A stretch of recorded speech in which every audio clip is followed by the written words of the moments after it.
We look further for two additional theories, which are groupthink theory and hypodermic theory. So now let's first define what is groupthink theory. Groupthink is a term first used in 1972 by social psychologist Irving L. Janis that refers to a psychological phenomenon in which people strive for consensus within a group. When we say consensus, it's about a general agreement within a group. In many cases, people will set aside their personal belief or adopt the opinion of the rest of the group. People who are opposed to the decisions or overriding opinion of the group as a whole frequently remain quiet, preferring to keep the peace rather than disrupt the uniformity of the group. It also refers to how cohesive groups of people make and justify faulty decisions. People affected by groupthink usually feel pressured to conform to the views expressed by an influential group leader. They hesitate to voice concerns for fear of being shamed or ostracized, and in the absence of dissent, they assume all other group members approve of the decisions being made. Alternatives to the group's action are either dismissed or never considered at all. And outsiders who raise objections are often regarded as enemies and dehumanized.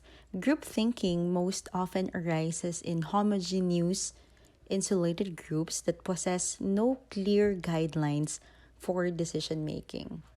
Think when you were part of a group, perhaps during a school project. Imagine that someone proposes an idea that you think is quite poor. However, everyone else in the group agrees with the person who suggested the idea, and the group seems on pursuing that course of action. Do you voice your dissent or do you just go along with the majority opinion? Think about it. Groupthink is a process where a certain number of people come together with unanimous decisions that concerns the whole group and decision a possible course of action. These groups come to situations where they have to decide between unanimity or the agreement by all people involved and objective solution, and they go for unanimity rather than going for other opinions.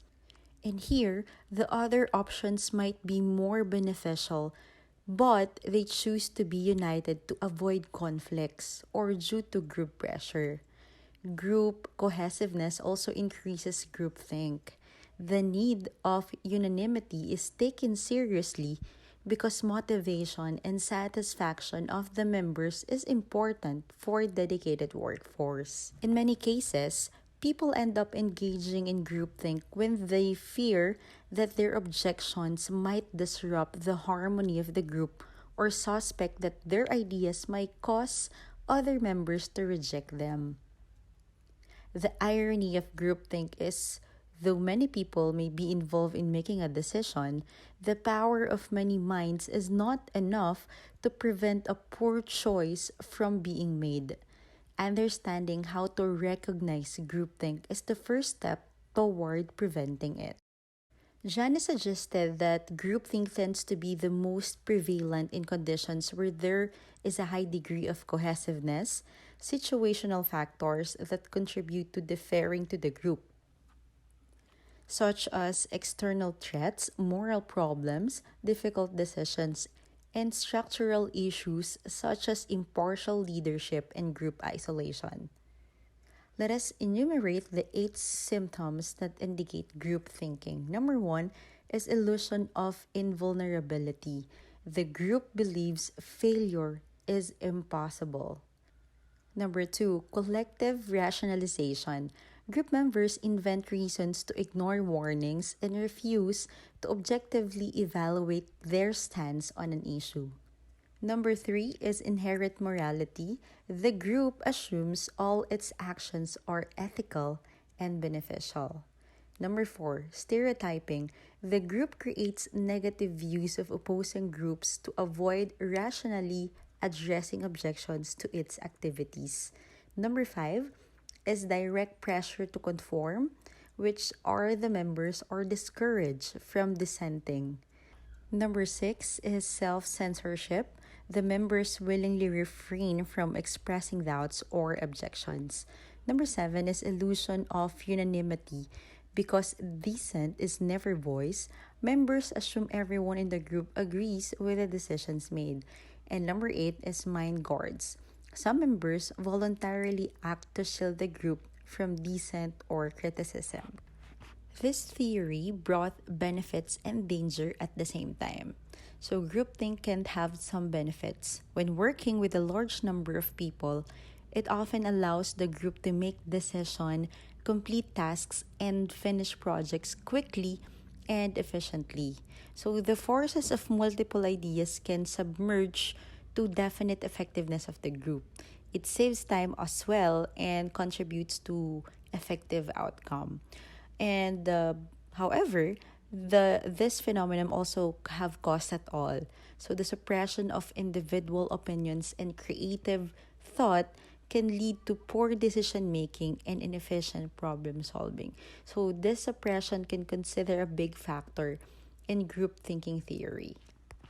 In 1961, President John F. Kennedy approved a CIA plan to invade Cuba and overthrow its leader, Fidel Castro.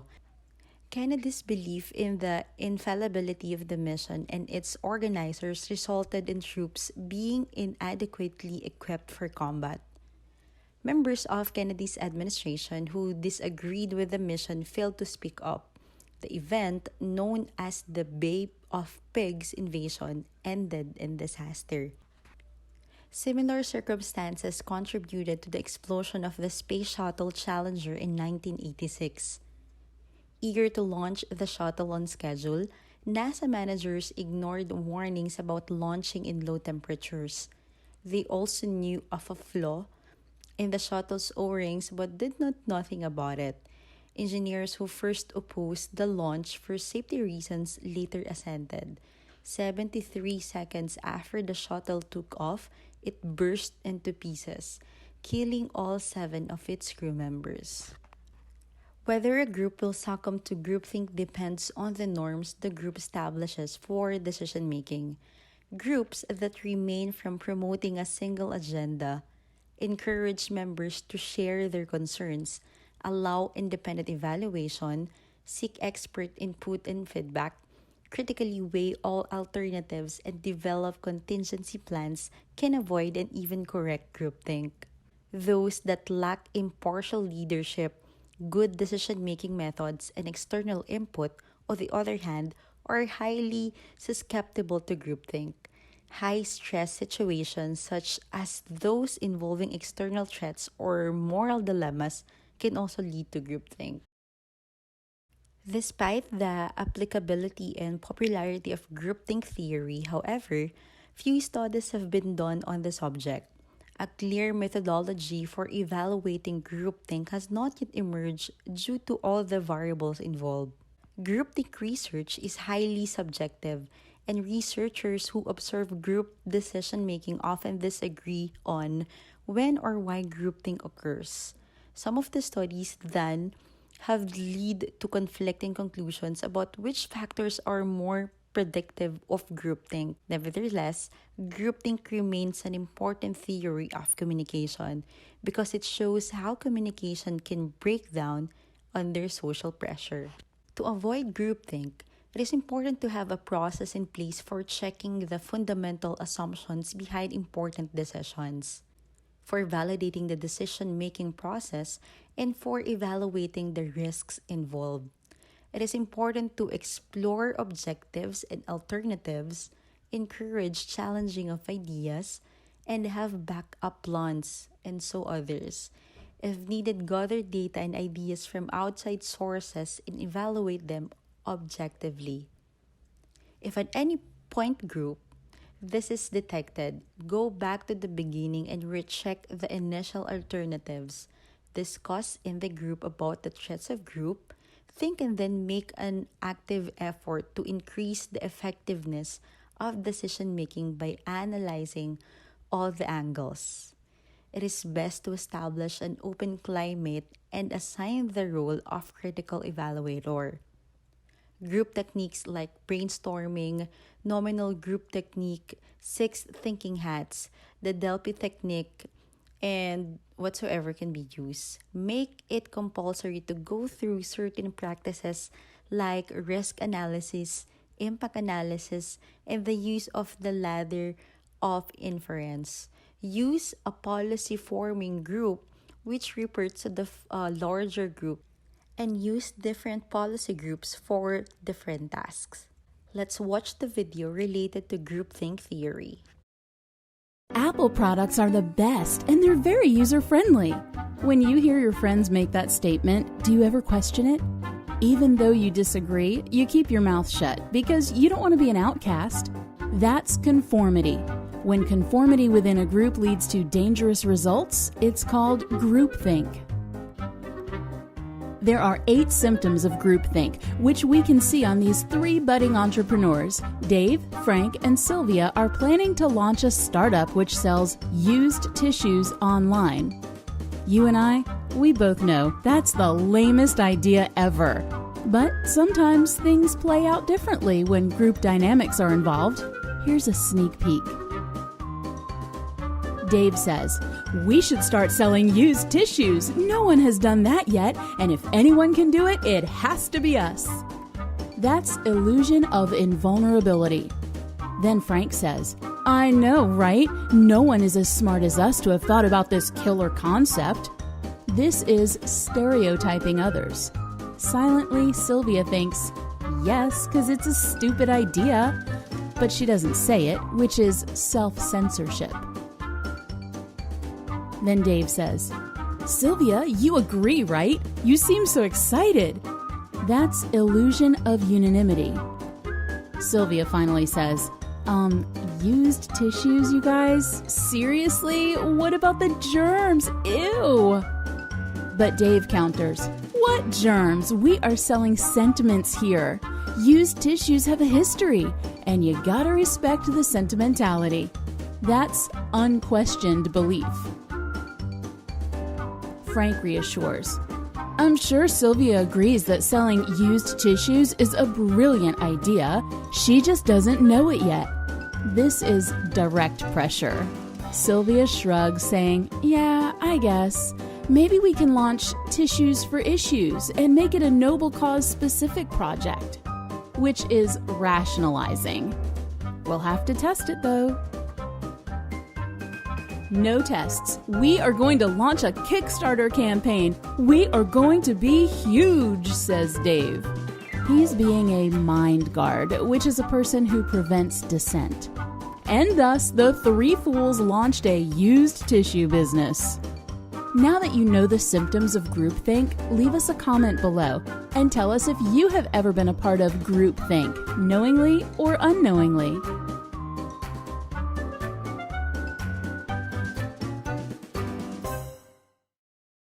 Now let's study the hypodermic theory, and let's consider this scenario. On an October evening in 1938, millions of people settled down to enjoy what had recently become a great American pastime, listening to the radio. This night, however, would prove to be unique. Listeners tuned in to hear an announcement that Martians had landed in New Jersey and were viciously attacking humans.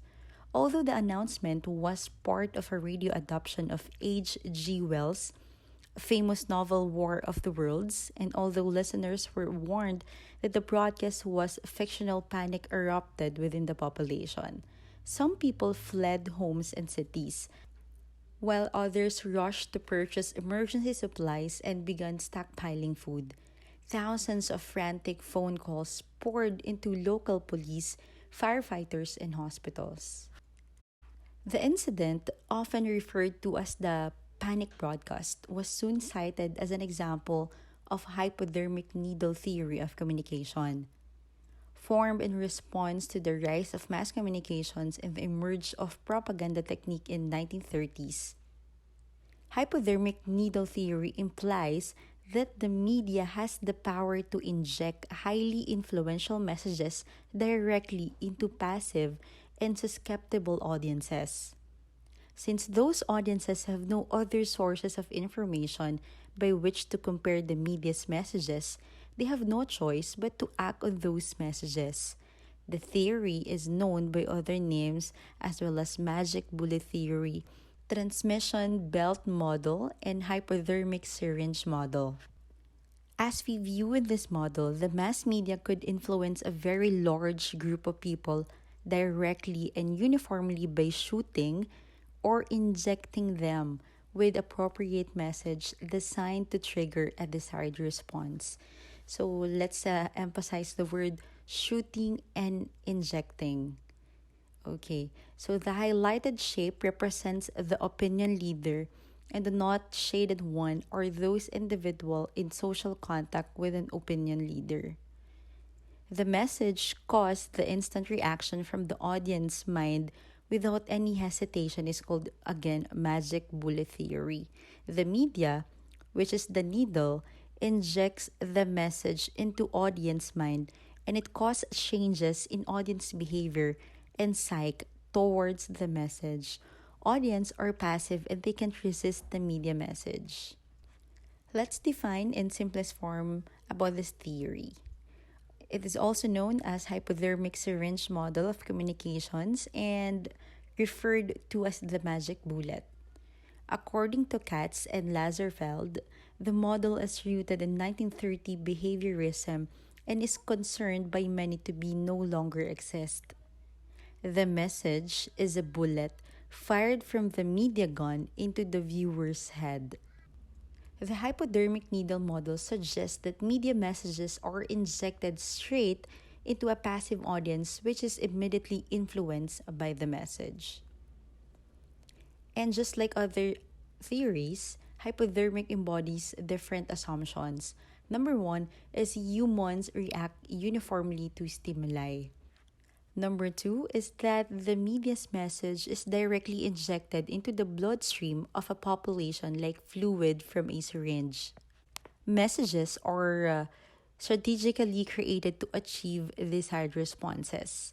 Next is the effects of the media's message are immediately and powerful, capable of causing significant behavioral change in humans. And lastly, the public is powerless to escape the media's influence.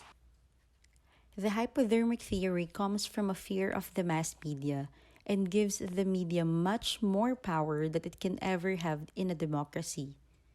The concept ignores the idea that not everyone in an audience behaves in the same way. How can an audience be passive? There will be many times when you have disagreed with something you have seen on television or failed to laugh at a comedy show or just thought the TV program was terrible. Knowing the powerful effect of media into the mass, let's make an overview about its history. As radio, movies, and advertisements gained vast popularity between the 1930s and 1950s, the media's effect on people's behavior seemed all too apparent and, in some cases, extremely frightening. Newspaper and magazine ads spurred on American consumerism, drawing even thrifty people into glittering department stores. President Franklin D. Roosevelt's radio speeches, known as the fireside chats, inspired millions of citizens to support his New Deal policies in the wake of the Great Depression. Adolf Hitler used the media to spread Nazi propaganda in Germany, creating a unified force bent on conquering Europe. To the common observer, people truly seemed powerless to resist the messages that came from the media. For the first time, messages were crafted with a target audience in mind to achieve specific responses. During this time, behavioral scholars began to study the media's effect in earnest. Hypodermic needle theory was one of the first models to result from these early studies. However, the theory relied on traditional inductive reasoning with observation to support it, rather than modern deductive reasoning backed by methodical testing. Scholars were still trying to establish empirical methods for testing behavioral theories at the same time. One of the first studies that disproved the hypodermic needle theory was the People's Choice, conducted by researchers Paul Lazarsfeld and Herta Herzog in the 1940s. The study analyzed the effects of media propaganda on people's voting decisions. Lazarsfeld and Herzog examined voting data during the 1940s election of Franklin D. Roosevelt and discovered that interpersonal sources of opinion influenced voters far more than the media did. In many cases, the media's propaganda had no effect on the public at all. The study proved that people could choose which messages to accept from the media, as well as determine the degree to which those messages would affect them. People weren't the helpless, passive victims of the media as hypodermic needle theory suggested.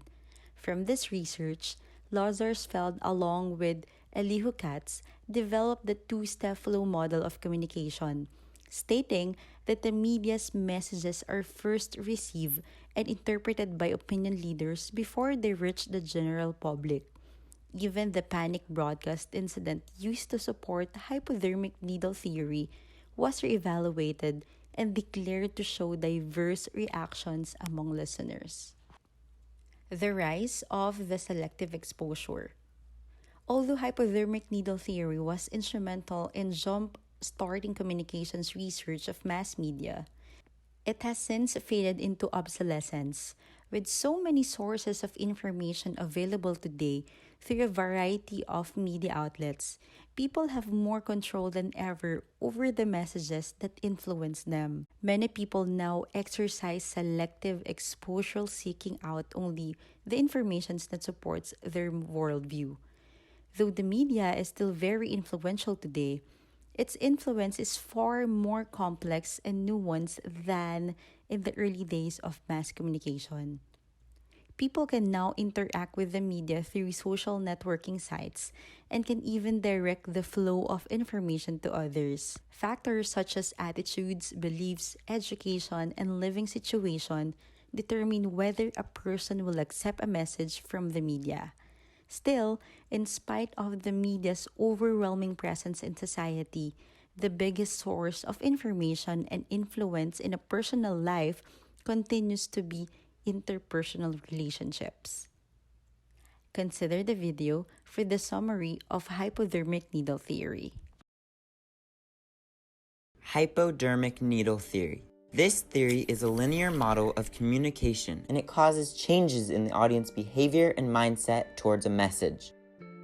The panicked broadcast of 1938 could be declared as the staple example of the hypodermic needle theory. When Orwell's War of the Worlds was broadcasted throughout the United States, hysteria broke out when a large amount of people missed out on the disclaimer of the broadcast being a dramatization, which caused millions to panic. A modern-day example of this is the gender role concept. According to the concept, all women must be thin, tall, fair, and romantic. The brain takes this information from advertisements and changes our opinions in a subconscious way without us realizing it. A huge example of this is the German use of media to push propaganda to increase morale and gain support during World War II. Nazi Germany created movies to make themselves look like heroes and vilified Western armies and make their general public come into terms of a perfect Aryan race. In conclusion, this theory is no longer accepted today. It is inadequate to describe the process of communication and immediate influence. Too many events have debunked this theory of believing everything the media says is true. People in today's society get news in all different ways and forms of communication. People do not all listen to one form of broadcast like they did in 1930s. All of this concludes what the hypodermic needle theory is. Thank you.